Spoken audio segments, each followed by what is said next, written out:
Le NanoQuest est un nouveau spectromètre lancé en janvier de cette année. C'est un spectromètre proche infrarouge à transfert de Fourier avec une plage de mesure de 1350 à 2500 nanomètres ou 7400, 4000 cm-1. Son connecteur en entrée est de type FC. C'est pourquoi il est livré avec une fibre optique connectorisée d'un côté FC et de l'autre SMA. Inclut également un logiciel d'acquisition compatible to Windows. Il utilise une communication par port USB. Il est fabriqué aux États-Unis par notre partenaire Ocean Insight. Il dispose bien entendu du marquage CE. Enfin, il est garanti 1 année et livré sous un délai habituel de 3 semaines. Sur quelle technologie est basé le NanoQuest? Le NanoQuest est un système différent des spectromètres dispersifs habituellement fabriqués par Ocean Insight. Il s'agit d'un interféromètre de Michelson schématisé à gauche qui a été miniaturisé et déposé sur une puce schématisée à droite. Cela a été rendu possible par l'emploi de la technologie à semi-conducteur. Donc, ce que fait le NanoQuest, c'est intégrer un interféromètre de Michelson sur un système monolithique miniaturisé. Le déplacement du miroir est assuré par un MEMS. Le microbanc optique qui en résulte est très fiable et très robuste. Concernant le fonctionnement d'un interféromètre, à gauche, le schéma de principe d'un interféromètre de Michelson, qui est donc composé de 2 miroirs, dont un en mouvement. La lumière rentre dans l'interféromètre, passe par la lame séparatrice bleue, puis est réfléchie par le miroir fixe et par le miroir mobile. Nous collectons donc une figure d'interférence entre les deux schémas optiques à l'aide d'un photodétecteur. Une transformée de Fourier est ensuite appliquée sur le signal pour obtenir les données spectrales. C'est le principe classique d'un interféromètre. Maintenant, intéressons-nous aux spécifications techniques du NanoQuest. Ses points forts sont sa gamme étendue de mesure dans l'infrarouge jusqu'à 2500 nanomètres, qui est couverte avec une résolution spectrale en pic à mi-hauteur de 8 nanomètres, tandis que son principal point faible est son rapport signal à baud. Il est indiqué dans le tableau 2 valeurs différentes de son signal sur bruit. 3000 pour 1 mesuré dans une configuration en mode absorbance, donc sous un fort éclairement du spectromètre par la lampe, et seulement 1000 pour 1 mesuré en mode réflectance, donc sous une plus faible illumination réfléchie par la surface. On peut aussi noter sa bonne précision et répétabilité en longueur d'onde propre aux instruments FTIR. Ce tableau compare le NanoQuest avec les autres modèles Flemnir et NIRQuest de la gamme des spectromètres Ocean Insight, dont certains d'entre vous peut-être sont déjà utilisateurs. À noter que les modèles Flemnir et NIRQuest intègrent un banc optique dispersif, appareil de photodiode linéaire InGaAs, tandis que le NanoQuest, comme nous venons de le voir, intègre un banc à transformée de Fourier à photodiode unique InGaAs. Sont soulignés en vert les points forts de chaque spectromètre. Pour le Flemnir, on aura un bon rapport signal sur bruit, 6000 pour 1, avec un prix compétitif de 6705 €, mais sa plage spectrale est réduite à 950, 1650 nanomètres. Le NIRQuest fonctionne sur une plage la plus grande depuis 900 nanomètres jusqu'à 2500 nanomètres, avec une bonne résolution spectrale de 6,3 nanomètres en pic à mi-hauteur, mais son prix, beaucoup plus élevé, est de 25 413 €. Le NanoQuest, lui, gagne sur ses dimensions, 70 par 50 par 25 mm, et sur son prix de 5 612 €. Prix hors taxe. Quelles sont les références produits? Donc, sont proposées 3 nouvelles références produits. Le NanoQ-2.5 qui comprend le spectromètre avec une fibre de collection et son logiciel d'acquisition. On a aussi la NanoQ-AirProp-600-VIS-NIR, qui est une sonde en réflexion. Et enfin, la NanoQ-Fiber-400-VIS-NIR, une fibre optique supplémentaire. Les sondes et les fibres sont toutes connectorisées d'un côté FC pour le raccordement au spectromètre, de l'autre côté SMA pour le raccordement aux accessoires. La source halogène recommandée est le modèle haute puissance HL2000-HP, de couleur noire que l'on voit sur la photo. Alors, comment assembler un système de mesure complet avec le NanoQuest? Sont listés les matériels nécessaires pour réaliser 2 types de montage avec le NanoQuest. Pour un montage en absorbance, on a besoin d'un porte-cuvette, 2 cuvettes, d'une fibre optique supplémentaire et d'une source de lumière. Pour un montage en réflectance, on a besoin d'une sonde optique, d'une source de lumière, et généralement un standard de réflectance. Ces 2 assemblages seront utilisés plus loin pour la démonstration. À noter qu'il sera toujours inclus avec votre spectromètre NanoQuest une fibre optique de collection FC SMA et son logiciel d'acquisition. Le logiciel NanoQuest SW est très simple d'emploi. Il peut être utilisé par des non-spécialistes en spectroscopie infrarouge à transformer de Fourier. Il est possible de régler le temps de balayage, ce qui va directement jouer sur le nombre de moyen-âge. Plus grand est ce temps, meilleur est le rapport signal sur bruit. Il y a un menu déroulant pour sélectionner la résolution 8 ou 16 nanomètres. 2 modes d'acquisition sont disponibles, absorbance-transmittance ou réflectance. Nous verrons plus loin, lors de la démonstration, les étapes pour paramétrer ce logiciel. Ici, on visualise 3 spectres en mode transmittance d'un solvant, une solution de dichlorométhane, qui ont tous été enregistrés dans les mêmes conditions de mesure, mais avec les 3 spectromètres, Flemnir, NIRQuest et le NanoQuest. On retrouve bien les différences de plage spectrale et de résolution que nous avions indiquées dans la diapositive précédente. Ici, un autre exemple de spectre en mode réflectance de différents textiles, tous enregistrés avec le NanoQuest. On peut constater dans l'encart en haut à droite la possibilité de trier par analyse de leurs composants principaux. Naturel 100% coton pour les points en noir, synthétique nylon pour les points en rouge et synthétique satin pour les points en bleu. Ce tableau récapitule différents points techniques du NanoQuest, toujours par rapport au Flem et au NIRQuest. Le détecteur du NanoQuest n'a pas besoin de régulation Peltier, son microband optique n'est pas modulaire, sa fente d'entrée est fixe et il ne peut être trigué par un signal TTL externe. Par contre, c'est le plus compact avec le prix le plus bas. À nouveau, on a répertorié dans un tableau les applications recommandées et non recommandées pour les 3 modèles NanoQuest, Flemnir et NIRQuest. Le NanoQuest est recommandé pour les applications de mesure d'absorbance, de transmittance, de réflectance. Le Flemnir ou le NIRQuest sont également recommandés pour la caractérisation spectrale de raies laser étroites, la mesure de spectre d'irradiance absolue de source de lumière et toutes les applications avec de faibles signaux, par exemple la fluorescence ou le Raman. J'expliquerai plus en détail pourquoi le NanoQuest n'est pas recommandé pour les applications laser, irradiance et faibles signaux. Nous avons répertorié quelques questions fréquemment posées par nos clients sur ce nouveau spectromètre. Pourquoi le NanoQuest est-il limité à une résolution de 8 ou 16 nanomètres? La résolution est l'espacement minimum entre 2 points de longueur d'onde ou nombre d'ondes consécutifs qui peut être entièrement séparé par le spectromètre. Comme pour tout spectromètre infrarouge à transformer de Fourier, la résolution est limitée par la différence de chemin optique maximale entre les faisceaux interférents dans l'interféromètre de Michelson, c'est-à-dire la plage de déplacement maximale du miroir mobile. Ce déplacement est limité sur le microband optique. Notez aussi que la résolution en nombre d'ondes est cohérente sur toute la plage spectrale, tandis que la résolution en longueur d'onde n'est pas cohérente.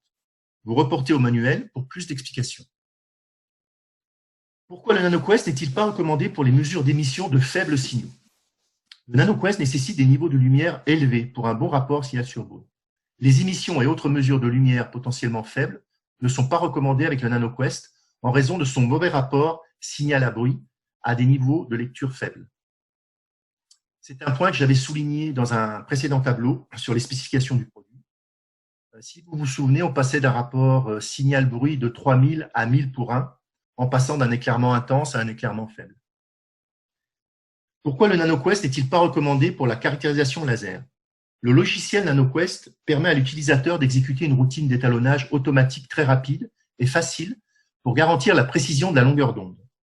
L'étalonnage automatique de la longueur d'onde nécessite une source de lumière à large bande pour l'étalonnage et échouera avec une source de lumière à bande étroite comme un laser. L'incapacité d'exécuter la routine d'auto-étalonnage avant une mesure où la précision de la longueur d'onde est critique pourrait avoir un impact sur les résultats des mesures. Étant donné qu'un objectif majeur de la caractérisation laser est de déterminer très précisément la longueur d'onde centrale du laser, nous ne recommandons pas le NanoQuest pour la caractérisation laser. Je rappelle aussi que j'avais conseillé d'utiliser la source blanche halogène haute puissance HL2000-HP qui émet un spectre continu depuis 350 à 2500 nanomètres. À ce jour, les applications qui utilisent un NanoQuest sont l'identification de textiles et de polymères dans le domaine de la contrefaçon. On a aussi des utilisateurs qui analysent des aliments dans l'agro-industrie. Et enfin, l'analyse de fluides corporels et même de cheveux dans le domaine du cosmétique. Il est bien entendu également utilisé dans le domaine de la recherche scientifique, dans les laboratoires. À nouveau, récapitulons les points forts du NanoQuest. Sa facilité d'intégration, car compact, facile, fiable, et fonctionne même avec une température ambiante allant jusqu'à 40 degrés Celsius. Ses performances optiques, qui sont une large gamme spectrale de détection, compromis possible entre le temps d'acquisition et la résolution spectrale, une faible consommation électrique, toutes les longueurs d'onde détectées simultanément sur une seule photodiode, et une conception optique robuste, avec une procédure automatique de calibration spectrale. Et aussi son prix unitaire, qui, je le rappelle, est de 5 612 €, une fabrication robotisée permettant aussi de proposer des remises pour des commandes en volume. Et enfin, une mise en route simple et sans aucun coût de maintenance. Pour conclure, on peut dire que NanoQuest est le résultat du mariage entre la technologie MEMS avec la spectroscopie infrarouge à transfert de Fourier. Le NanoQuest est le spectromètre FTIR le plus compact du marché. Le NanoQuest est un instrument utile dans les laboratoires de recherche et aussi pour des produits plus grand public. Le NanoQuest est aussi le spectromètre idéal pour les intégrateurs dont le coût de fabrication décroît avec les quantités. C'est la fin de ma présentation. Place aux démonstrations. Le logiciel NanoQuest comporte deux fenêtres principales. La première fenêtre, interférogramme et PSD, donne accès à la visu sur l'interférogramme et sur la densité spectrale de puissance. Ceci est important pour avoir accès aux données brutes des mesures, ainsi que pour vérifier que le niveau de flux arrivant sur le NanoQuest est suffisant. On aura un exemple de réglage de ce niveau plus loin dans la vidéo. Le second onglet Spectrum contient l'ensemble des paramètres à régler pour faire une acquisition correcte. Lorsque vous connectez votre NanoQuest, en bas de l'écran, vous avez une barre de statut. Vous êtes prêt à utiliser le NanoQuest. Il faut d'abord commencer par régler le temps d'acquisition. Plus il sera élevé, meilleur sera le rapport tunnel sur bourre. Pour commencer, vous pouvez utiliser un temps de 2 secondes. On choisit ensuite la résolution de la mesure, puis le type de mesure, transmittance ou réflectance. On fait une mesure sur la référence en cliquant sur Background. Ensuite, en choisissant Single ou Continuous, on peut lancer l'acquisition sur l'échantillon à mesurer avec le bouton Run. Single pour un seul spectre, Continuous pour avoir l'affichage en continu du spectre mesuré. On arrête dans le cas de Continuous avec le bouton Stop ou le bouton Capture. Au niveau de la zone de graphe, vous pouvez jouer sur le zoom avant et arrière et l'échelle de mesure, sauvegarder le spectre en fichier image. On peut sauvegarder les mesures en cliquant sur le bouton Save ou encore télécharger d'anciennes mesures pour les afficher à l'écran. Enfin, on a des options avancées lorsque nous allons dans Spectrometer, Advanced and FFT Settings. De nouveaux menus apparaissent en bas de l'écran. Pour avoir plus de détails sur ces options, je vous invite à regarder le manuel d'utilisation. Nous allons maintenant passer à la mise en œuvre du montage de mesures en transmittance et en réflectance. Pour le montage de mesures en transmission, nous avons besoin des éléments actuellement visibles à l'écran. Le NanoQuest et son câble USB, une lampe halogène haute puissance, par exemple HL2000HP, un porte-cuve, CUV-UV dans cet exemple, une fibre SMA-SMA, une fibre SMA-FCPC et des cuvettes pour les mesures. On commence par alimenter la lampe, temps de chauffe 15 minutes minimum. On connecte la fibre SMA-SMA entre la lampe et le porte-cuve. Ensuite, sur la seconde fibre optique, on identifie le connecteur SMA qui va sur le porte-cuve et le connecteur SCPC qui va sur le module NanoQuest. Sur le NanoQuest, il y a une encoche à laquelle il faudra faire correspondre le détrompeur FCPC de la fibre optique. On connecte le NanoQuest à l'ordinateur pour alimenter et communiquer. Une cuvette vide servira pour la mesure de background. Ensuite, la cuvette avec l'échantillon peut être positionnée pour la mesure. Vérifiez que vous êtes en mode transmission. Mettre la cuvette vide, cliquez sur background pour prendre la référence. Changez de cuvette, mettez la cuvette avec l'échantillon, huile d'olive par exemple ici, et cliquez sur Run. Vous obtenez votre spectre.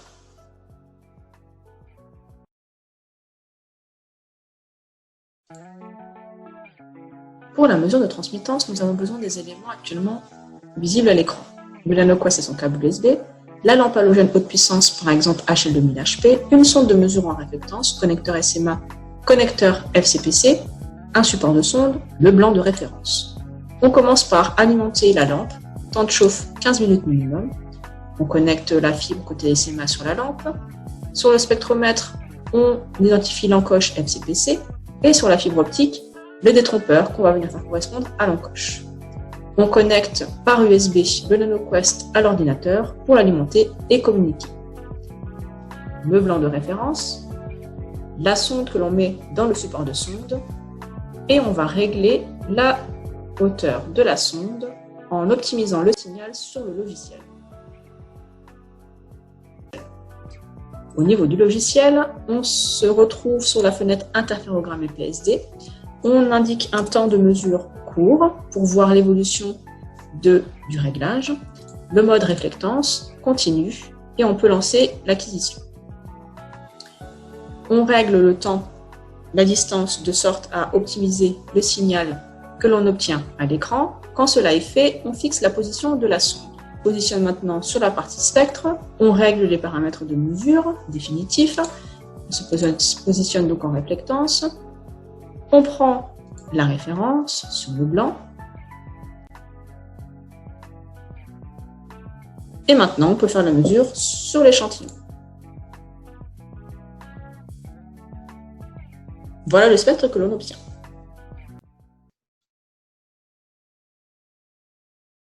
Le NanoQuest est-il compatible avec le logiciel OceanView? Alors, pour ceux qui ne sont pas utilisateurs des spectromètres Ocean Insight, OceanView est le logiciel classiquement utilisé pour piloter tous les spectromètres de la gamme Ocean Insight. Le NanoQuest a son propre logiciel. Il ne peut pas être piloté par le logiciel OceanView. A-t-il besoin d'une alimentation externe? Alors, le spectromètre est alimenté par le port USB, donc pas besoin d'alimentation externe. Peut-on configurer le NanoQuest avec un connecteur SMA? Alors, comme l'appareil est fabriqué vraiment avec un automate, la configuration est figée. On n'a pas le choix, on est forcément en FC sur le connecteur d'entrée. C'est pour ça qu'on propose en fait la jarretière d'adaptation FC SMA pour être compatible avec tous les accessoires de la gamme Ocean Insight qui sont en SMA par défaut. J'ai encore une autre question. Est-ce qu'il y a une distance recommandée pour les mesures en mode réflectance? Alors, dans la petite vidéo, vous avez vu qu'on faisait le réglage pour optimiser le signal qu'on obtenait à l'écran. Le but étant d'avoir le maximum de signal pour que le rapport signal sur bruit soit meilleur. Alors, en règle générale, cette distance est de quelques millimètres. Donc après, effectivement, s'il y a une contrainte sur la distance de travail, on peut prévoir des accessoires en conséquence. Et la distance de travail, habituellement, est de l'ordre de quelques millimètres. J'ai encore une question. Quel est l'avantage de ce type de spectromètre? Alors, c'est une question qui est effectivement très générale. Vous avez effectivement d'un côté les avantages qui ont été cités pendant la présentation, qui consistent effectivement à regarder la compacité du spectromètre en en faisant un compromis effectivement sur certaines performances optiques, mais vous avez quand même accès en fait à des informations qui sont assez intéressantes étant donné la comparaison avec le Flamnir ou le NearQuest. Si on peut faire avec la résolution qui est proposée, vous obtiendrez des résultats qui peuvent être équivalents à ce qu'on obtient en fait avec les appareils de notre gamme. Bien sûr, en comparaison d'appareils de paillasse, cela dépend de l'application. On pourra effectivement faire des éléments de comparaison et des modèles chimiométriques pour pouvoir tirer le maximum de l'appareil. L'outil en soi, effectivement, sera utilisable de manière optimale qu'en passant par cette étape effectivement de chimiométrie. Je précise aussi que il est possible d'utiliser les spectres collectés dans les logiciels de chimiométrie standard, dont le logiciel Ocean Insight. Voilà. Je vais aussi ajouter le tarif, 5 612 €. Effectivement. Avec un spectre jusqu'à 2500 nanomètres. On ne propose pas mieux. Existe-t-il des sondes de type ATR à mettre sur ce spectro? Alors, on n'a pas testé effectivement les sondes ATR sur le spectromètre NanoQuest. Par contre, on est capable effectivement de proposer des sondes ATR. Par contre, il va falloir qu'on teste effectivement s'il y a assez de signal en couplant une sonde ATR sur l'échantillon analysé pour confirmer l'utilisation possible du NanoQuest avec les sondes ATR. Peut-on adapter ce modèle pour faire des mesures terrain, par exemple des mesures de réflectance florale sur fleurs en nature? Tout à fait. L'appareil étant très compact, on peut proposer son intégration dans un système de terrain. Ce sont des prestations que notre société Ideal Fibre Optique peut proposer. Nous avons déjà pu faire l'intégration de spectromètres plus encombrants, comme par exemple le NearQuest auquel on a comparé le NanoQuest. Donc si effectivement vous avez un intérêt pour ce type d'intégration, n'hésitez pas à nous contacter pour discuter de cela ensemble. Y a-t-il un maximum d'intensité à ne pas dépasser en entrée du NanoQuest, par exemple pour une utilisation avec une source laser supercontinuum? Effectivement, il peut y avoir un risque pour le spectromètre si la puissance en entrée est trop importante. Pour cela, on peut venir contrôler ce niveau, bien sûr en procédant par étapes, en commençant avec une atténuation et regarder au temps le plus court disponible sur le NanoQuest si on arrive en fait au maximum de saturation. Et je pense qu'on va prendre la dernière question. Est-il compatible avec LabVIEW et MATLAB utilisés dans la recherche? Donc, lorsque j'ai fait la présentation, je n'avais pas la réponse en fait, c'est pour ça que j'en parle pas dans la présentation. Mais bien entendu, il va y avoir un pack DLL disponible, mais je pense pas qu'il soit aujourd'hui disponible.